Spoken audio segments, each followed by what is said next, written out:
Hey everyone, King's Dominion is a popular amusement park down in Doswell, Virginia. This park has a total of 13 roller coasters and over 50 fun attractions. As my home park, I felt that it was about time that I rank its coasters. So today, I'm going to rank every roller coaster at King's Dominion. So let's start with number 13, Great Pumpkin Coaster. This Planet Snoopy ride doesn't have much going on. It's a kiddie coaster, so none of the forces really deliver.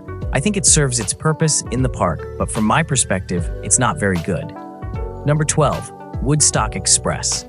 While still staying in Planet Snoopy, we have this family PTC wooden coaster. Just like Great Pumpkin Coaster, this ride doesn't have much going on. It's a smooth and enjoyable coaster, but the forces are just non-existent. I like the wooden coaster aspect because it adds character to the ride and makes it more original. I'm also surprised how much speed the train earns from the small drop. Migrating over to the Candy Apple Grove section is our number 11 spot, Apple Zapple. This mock wild mouse is smooth and has great laterals. The restraints are comfortable, but this coaster lacks airtime. Unlike some other wild mice that have exciting dips, Apple Zapple has shallow drops that do nothing. While laterals aren't my favorite, the whippy hairpin turns are the most intense out of any wild mouse I've ridden. Number 10, Racer 75. I've heard people praise this old wooden coaster, but I do not understand the hype. Both sides are forceless, even in the back row, and it's extremely repetitive. Now, I wouldn't mind the hill after hill after hill if they actually gave airtime. I do like the good views of I-305, and the experience is mostly smooth, except for the valley going into the turnaround. Begin to pass out, then my head hit the wall.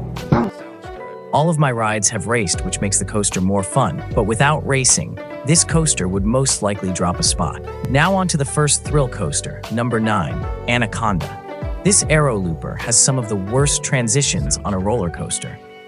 The elements leading up to the mid-course aren't actually too bad, but once you pass the mid-course, well, brace yourself. I'm not sure what Aero was thinking while making this section, but they were not thinking right. The only redeeming part of the second half is the double corkscrews that give fun hang time over the water.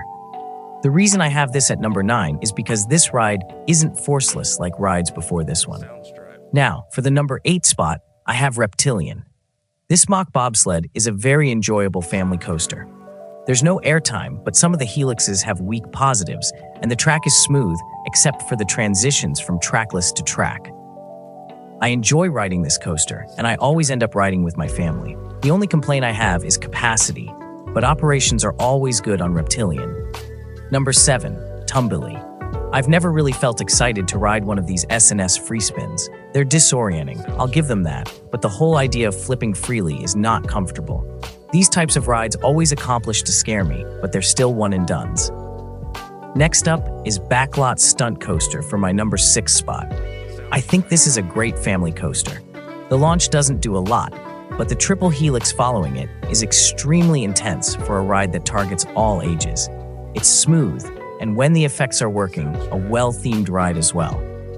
The trains look sick, and while they are a bit tight, the lap bars are still comfortable. I think it's an underrated family coaster that deserves more attention. Now we've hit my top 5, and to kick it off, we have Grizzly. I know this ride used to be horribly rough, but after the retrack, it's so much more enjoyable. You do bounce around a bit toward the end, but I think it's fun. Grizzly also has one of the best settings for a coaster. You can't see this ride anywhere in the park, and you can't see anything from this ride. You are completely in the trees. And the drop is incredible in the back.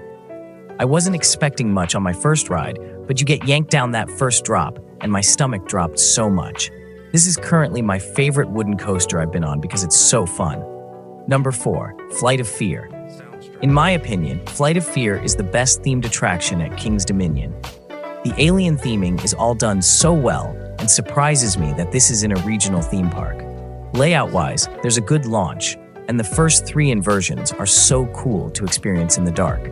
The mid-course saps most of the speed from the train, but the turns at the end still manage to be forceful. To sum up this ride, I'd call it a better Space Mountain. Now on to the only B&M at this park, Dominator, representing spot number 3. The first thing I want to go over with this coaster is the drop. Up until riding Dominator, I've never been on a twisted B&M drop that made my stomach turn. Then the 135-foot tall loop following the drop is amazing. It's definitely one of my favorite inversions of all time. The rest of the layout is standard B and M, but the drop and the loop are incredible standout moments. This coaster also makes a great impression when you walk up to the park entrance. Now for my number 2, Intimidator 305. One word to call this ride: intense. Holy cow, is this intense. Everybody will get a guaranteed gray out on the first turn, and the switchbacks are wild. I've never experienced anything like I-305, and I think it's an incredible giga coaster. Well, we finally hit my number 1 roller coaster at King's Dominion, which is Twisted Timbers. This coaster has so much airtime, and you could easily make an argument for this being the most violent coaster in the park. Every hill gives incredibly sharp and powerful airtime that will beat your legs up.